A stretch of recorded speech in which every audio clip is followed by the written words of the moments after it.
KGS-മായി ഈ ഒരു വിഷയത്തെ സംബന്ധിച്ചുള്ള ഒരു സംഭാഷണത്തിൽ നിന്ന് ഉരുത്തിരിഞ്ഞു വന്ന ഒരു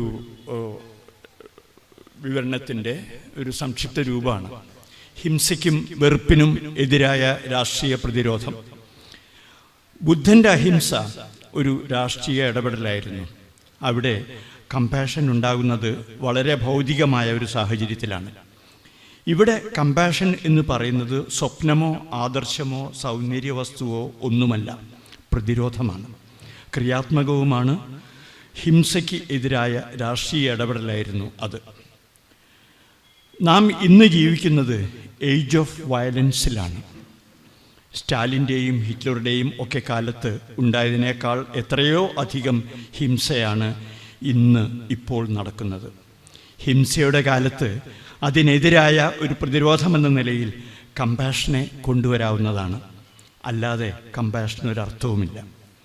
കമ്പാഷനെ ആദർശവൽക്കരിക്കുകയല്ല ചെയ്യേണ്ടത്. ദയയുടെ രാഷ്ട്രീയ ചേതന കൊണ്ട് രാഷ്ട്രീയ ചേതന കണ്ടെത്തുകയാണ് വേണ്ടത്. അത് പ്രതിരോധമാണ്. മേഴ്സി എന്നത് ഇന്ന് വാണിജ്യ വസ്തുക്കളാണ്. മേഴ്സി കോളേജുകൾ, ആശുപത്രികൾ, ജ്ഞാനകേന്ദ്രങ്ങൾ, നഗരങ്ങൾ, സാംസ്കാരിക വിദ്യകൾ, ഇവിടെയെല്ലാം ഇന്ന് കാണുന്നത് ദയയുടെ ആവിഷ്കരണമല്ല, ഹിംസയുടേതാണ്. ഫാസിസം എന്നത് കമ്പാഷൻ എന്നതിൻ്റെ നേർ വിപരീതമായ വ്യവസ്ഥയുടെ പേരാണ്. സമകാലിക ചരിത്രത്തിൽ ഭ്രാന്തമായി വളർന്നുകൊണ്ടിരിക്കുന്ന ഹിംസയെ പ്രതിരോധിക്കുന്ന ഏത് വാക്കും പ്രവൃത്തിയും, ഒരു വരിയോ ഒരു വരയോ ഒരു സിനിമയോ എന്തും കമ്പാഷനാണ്. ഹിന്ദുമതത്തിലെ ജീർണത കൃഷിക്കും ജനങ്ങൾക്കും എതിരായി കലാശിച്ചപ്പോഴാണ് ഹിന്ദുമതത്തിൽ നിന്ന് തന്നെ ബുദ്ധൻ അഹിംസ രൂപപ്പെടുത്തുന്നത്. ബുദ്ധൻ ദാരിദ്ര്യം, രോഗം, മരണം ഒക്കെ കൃഷിഭൂമിയിൽ തന്നെ കണ്ട കാര്യങ്ങളാണ്. പിന്നീട് ബുദ്ധനെ ഒരുപാട് കാൽപ്പനികവൽക്കരിച്ചിട്ടുണ്ട്. പക്ഷേ ബുദ്ധൻ്റെ അഹിംസയുടെ, കരുണയുടെ, ദയയുടെ ഒറിജിനൽ അർത്ഥത്തിൽ തന്നെയാണ് ഇന്ന് നമ്മൾ കമ്പാഷനിൽ ഊന്നുന്നത്. കാരണം ഇന്ന് ഹിംസ അന്നത്തേക്കാൾ അധികരിച്ചിരിക്കുന്നു.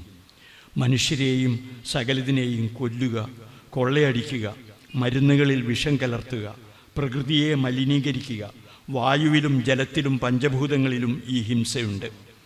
ജീവനെതിരായുള്ളൊരു സംഹാര പ്രസ്ഥാനമായി ഇന്ന് ഹിംസ മാറിക്കഴിഞ്ഞിട്ടുണ്ട്. ജീവന് വേണ്ടിയുള്ള പ്രതിരോധമായാണ് ഇന്ന് കരുണ ഉയർന്നു വരുന്നത്. പലസ്തീനിലോ ഉക്രൈനിലോ മാത്രമല്ല, സിംഗപ്പൂരിലോ ഹോങ്കോങ്ങിലോ ചൈനയിലോ ഒക്കെ ഇന്ന് നടക്കുന്ന കൂട്ടക്കൊലകൾ വളരെ വലുതാണ്. ഇന്ത്യയിൽ മണിപ്പൂരിലൊക്കെ ഒരാഴ്ച കൊണ്ട് ഒരു ഗ്രാമം മുഴുവൻ ഇല്ലാതാവുകയാണ്. കമ്പാഷനെ കുറിച്ച് ആലോചിക്കുമ്പോൾ ഈ തിരിച്ചറിവ് നമുക്കുണ്ടാകണം. അതല്ലാതെ വെറുതെ അഹിംസാനുഭൂതി ഉണ്ടാക്കാൻ നാം മെനക്കെടേണ്ടതില്ല. പെരുങ്കള്ളന്മാരെ ദയാമയനും ദയാമയിയും ആക്കാൻ നാം ഒരുങ്ങുകയല്ല വേണ്ടത്. നാം ചെയ്യേണ്ടത് പ്രതിരോധിക്കുകയാണ്. യുദ്ധം ചെയ്യലല്ല അത്. വിയോജിക്കുക, അധികാരത്തോട് വിയോജിക്കുക, മേൽക്കോയ്മയോട് വിയോജിക്കുക, നുണയോട് വിയോജിക്കുക, മലിനീകരണത്തോട് വിയോജിക്കുക. ഏത് തരത്തിലുള്ള മലിനീകരണവും ഹിംസയാണ്. സത്യത്തിനെതിരായുള്ള നുണ ജീവനെതിരായിട്ടുള്ളതാണ്. നേരിന് എതിരായിട്ടുള്ളത് പ്രകൃതിക്കെതിരായിട്ടുള്ളതാണ്. ഇതിന് എല്ലാറ്റിനും എതിരായിരിക്കുമ്പോൾ കമ്പാഷൻ ജനാധിപത്യത്തിൻ്റെ ചേതനയാണ് എന്ന് നമുക്ക് മനസ്സിലാകും.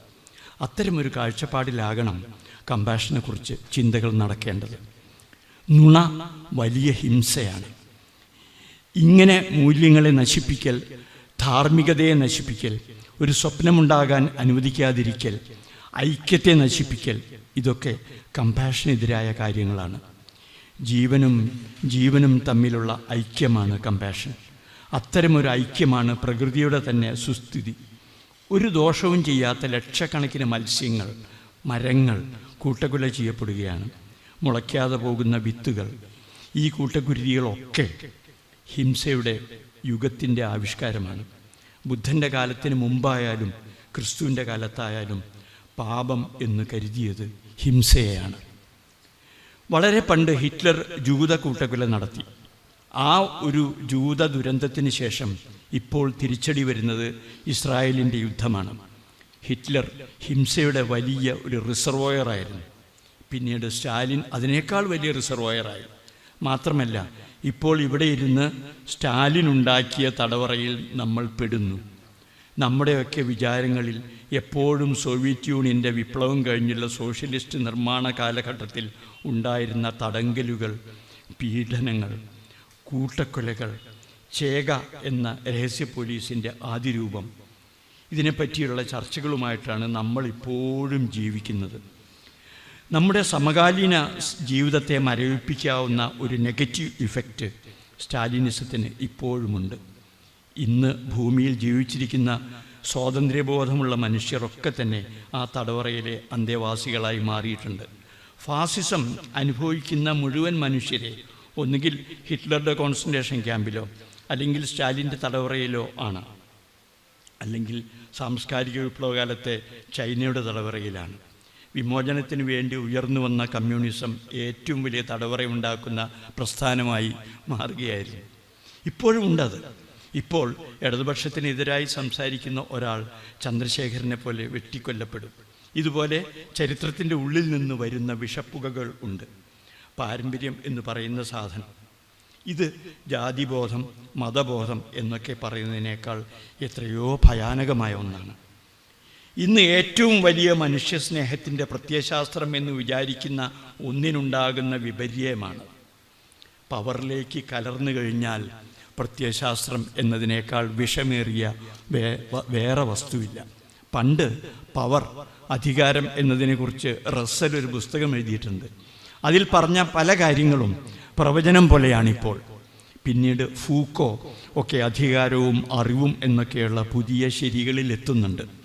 ഇതിലൊക്കെ പൊതുവെ ഒന്ന് പ്രതിരോധം ആണ്. ഇതിലൊക്കെ പൊതുവായ ഒന്ന് പ്രതിരോധമാണ്. ശരിയായി ജീവിക്കുന്ന ഏതു മനുഷ്യനും ഒരു പ്രതിഷേധത്തിൽപ്പെടുന്ന മനുഷ്യനാണ്. ക്രിയാത്മകമായ ഏത് പ്രവർത്തനവും പ്രതിരോധത്തെ ഉൾക്കൊള്ളുന്നതാണ്. ഇന്നത്തെ കേന്ദ്രീകൃതമായ എല്ലാ സംവിധാനങ്ങളും ഭാവിക്ക് എതിരാണ്. ഭാവിക്ക് അനുകൂലമായിട്ടുള്ളതാണ് പ്രതിരോധം എന്ന് തിരിച്ചറിഞ്ഞ ആളുകളാണ് എന്നും ഭാവിയുടെ രക്ഷകരായിട്ടുള്ളത്. അപ്പോൾ നമ്മെ മുക്കി നിർത്തിയിരിക്കുന്ന വിഷത്തിനെയും തടവറയെയും ഒക്കെ തിരിച്ചറിയുന്ന ഒരു വിവേകമാണ് ഇന്ന് ഉണ്ടാകേണ്ടത്. കുമാരനാശാനൊക്കെ പറഞ്ഞ പോലത്തെ ഒരു വിവേകോദയം വേണം. അന്ന്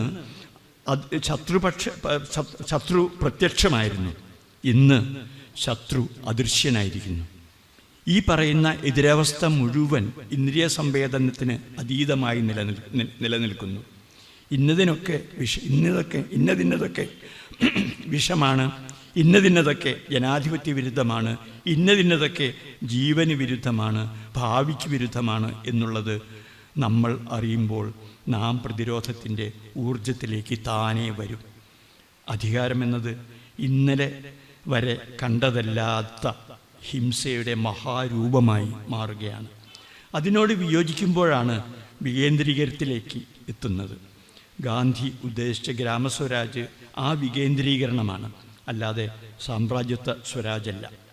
നമ്മുടെ സ്വപ്നങ്ങൾ പോലും തകർക്കാൻ കഴിയുന്ന വലിയ ഫാസ്റ്റ് തടവറയുടേതായ ഒരു രൂപം വന്നു കഴിഞ്ഞു. മോദിയോ RSSോ ഇത് കൊണ്ടുവരുന്നതിന് മുൻപ് തന്നെ വലിയ സാധ്യതകൾ ഇവിടെ നിലനിൽക്കുന്നുണ്ട്. ഇപ്പോൾ കേരളത്തിൽ നാം അനുഭവിക്കുന്ന ജനാധിപത്യത്തിൻ്റെ ജീർണത സ്റ്റാലിനിസത്തിൻ്റെ രൂപത്തിലേക്ക് പോവുകയാണ്. അന്ന് വിയോജിപ്പുള്ളവർ മാത്രമായിരുന്നു തടവിലാക്കപ്പെട്ടത്. ഇന്ന് ജനങ്ങൾ മുഴുവനാണ് തടവറയിൽ. എന്ത് ക്രൈമും ജസ്റ്റിഫൈഡാണ് എന്ന അവസ്ഥ. എവ്രിതിങ് ഈസ് പെർമിറ്റഡ് എന്ന് ഡോസ്റ്റോയെവ്സ്കിയുടെ കരമസോവ് ബ്രദേഴ്സിന് സഹോദരന്മാരെ കൊണ്ട് പറയിപ്പിച്ചത് തന്നെയാണ്. ഐഡിയോളജി എന്നാൽ ഇന്ന് കൊലയന്ത്രമാണ്. ഫാസിസത്തിനെതിരെ കമ്പാഷനേറ്റായ പ്രതിരോധം എന്ന ചെറിയ തുരുത്താകും ഇന്ന് ശുദ്ധവായുള്ള സ്ഥലം. ഇപ്പോൾ തീരുമാനങ്ങൾ പോലും മനുഷ്യരല്ല എടുക്കുന്നത്. കൺസ്യൂമർ എന്നതിൽ തീരുമാനം ബഹിഷ്കരിക്കപ്പെട്ട മനസ്സ് എന്നാണിപ്പോൾ. എന്തു വേണമെന്ന് അയാൾക്കറിയുന്നില്ല. തീരുമാനമെടുക്കുന്നതിൻ്റെ അതോറിറ്റി ഇപ്പോൾ മനുഷ്യവ്യക്തിക്ക് വെളിയിലാണ്. അതുകൊണ്ട് പ്രതിരോധം എന്നത് പല സ്റ്റേജിലുള്ള ഒരു തിരിച്ചറിവിൻ്റെ സങ്കീർണമായ ഒരു കൂട്ടക്ഷരമായി തീർത്തതുപോലെയുള്ള അവസ്ഥയാണ്. ഈ കൂട്ടക്ഷരത്തിൻ്റെ ഏത് ഭാഗം അടർത്തിയെടുത്താൽ അതിൽ നിന്ന് കവിത കിട്ടും, കഥ കിട്ടും, അല്ലെങ്കിൽ സിനിമ കിട്ടും എന്നൊക്കെ അറിയാൻ വയ്യാത്തൊരു വലിയ കട്ടയാണ്. അതിൽ നിന്നാണ് ഒരു സമൂഹത്തിൻ്റെ ചേതനയെ നമുക്ക് വേർതിരിച്ചെടുക്കേണ്ടത്. ജീവൻ്റെ വ്യത്യസ്ത ആകാരങ്ങളുടെ വഴികൾ തിരിച്ചറിയേണ്ടതുണ്ട്. അത് തിരിച്ചറിയുന്നതിന് നമ്മൾ പണ്ടത്തെ വട്ടെഴുത്തും കോലെഴുത്തും വായിച്ചതിനേക്കാൾ പ്രയാസമാണ് ഇന്നത്തെ കാലത്തെ വായിക്കുന്നത്. അതിനർത്ഥം ഒരു പുതിയ നിരക്ഷരതയിൽ നമ്മൾ ഓരോ ദിവസവും ചെന്നെത്തുകയാണ്. രാഷ്ട്രീയമല്ലാത്ത ഒരു സാധനവും ഇന്നില്ല. മൾട്ടിവൈറ്റാമിൻ ഗുളിക പോലും ഇന്ന് രാഷ്ട്രീയമാണ്. അതുകൊണ്ട് സങ്കീർണതകളെ എങ്ങനെ നേരിടണമെന്നാണ് ഇപ്പോൾ നമ്മുടെ ചോദ്യം. മൊത്തത്തിൽ കമ്പാഷൻ എന്ന് പറഞ്ഞാൽ കുറച്ച് അവ്യക്തതയുണ്ട്. ജനാധിപത്യം നഷ്ടമാകുന്നതാണ് ഇപ്പോഴത്തെ ദുരിതാനുഭവങ്ങളുടെ മുഴുവൻ കാരണമാകുന്നത്. ജീവൻ്റെ വീണ്ടെടുപ്പ്, മൂല്യങ്ങളുടെ വീണ്ടെടുപ്പ്, ധാർമ്മികതയുടെ വീണ്ടെടുപ്പ്, ഇതൊക്കെയാണ് ജനാധിപത്യത്തിൻ്റെ വീണ്ടെടുപ്പായി വരുന്നത്. അപ്പോൾ മാത്രമേ സമൂഹം കമ്പാഷനേറ്റായിട്ട് മാറൂ. കമ്പാഷനെക്കുറിച്ചുള്ള ആലോചനകൾ ഒരു പുതിയ വിവേകം ആയി സമൂഹത്തിൽ കൊണ്ടുവരുന്നതാകണം. പ്രതിരോധമായിട്ട് എടുത്താലും പ്രതിരോധത്തിൻ്റെ ഒരു ട്രാക്ക് റെക്കോർഡുണ്ട്. മൾട്ടിനാഷണൽ കോർപ്പറേറ്റ് രൂപത്തിലല്ലാതെ ഒരു തിന്മയും ഇന്നില്ല. എത്തിക്സിൻ്റെ മരണമാണ് ഇന്ന് കാണുന്നത്. ഒരു എത്തിക്കൽ ഹ്യൂമൻ ബീയിങ് എന്ന ഒന്ന് ഉണ്ടായാൽ മതി. അങ്ങനെയായാൽ അയാൾ അടിമുടി പ്രതിരോധത്തിൻ്റെ ചിന്തയുള്ള ഒരാളായിരിക്കും. അതിലൂടെ അയാളുടെ ഭാവുകത്വവും അയാളുടെ ദർശനവും അയാളുടെ കർമ്മശേഷിയും ഒക്കെ ധാർമ്മികമായിരിക്കും. ബുദ്ധന് ശേഷം ഒരു എത്തിക്കൽ ഹ്യൂമൻ ബീയിങ്ങിനെ എടുക്കണമെങ്കിൽ അത് ഗാന്ധിയാണ്. നമസ്കാരം.